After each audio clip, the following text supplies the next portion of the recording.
আসসালামু আলাইকুম। এটা হচ্ছে আমার বাবলু সোনার ছাদ বাগানের সুদর্শন গাছ। তার কাজ হচ্ছে শুধু সেজেগুজে থাকা। সে প্রচুর ফল দেবে কিন্তু ফুল দেবে না। দেখেন, প্রতিটা ব্রাঞ্চে ব্রাঞ্চে ফুল, ব্রাঞ্চে ব্রাঞ্চে ফুল, এত ফুল। এই ফুল থেকে যদি ফল আসতো, আমার মনে হয় ফল বিক্রিও করা যেত, কিন্তু ফল আসে না। শুনেছি আমলকি নাকি জোড়া আমলকি গাছ লাগাতে হয়, তা না হলে নাকি ফুল আসে না।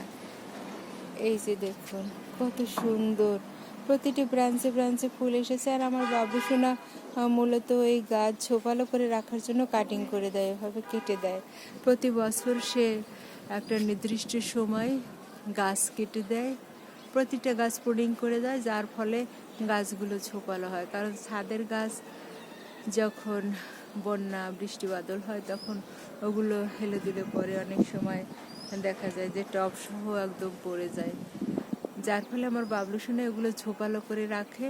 আর ঝোপালো করে রাখলে আর একটা কারণ উপকারিতা হচ্ছে যে দেখতেও সুন্দর, আর অনেকগুলো ব্রাঞ্চ থাকলে অনেক ফুল ফল আসে। কত সুন্দর লাগছে।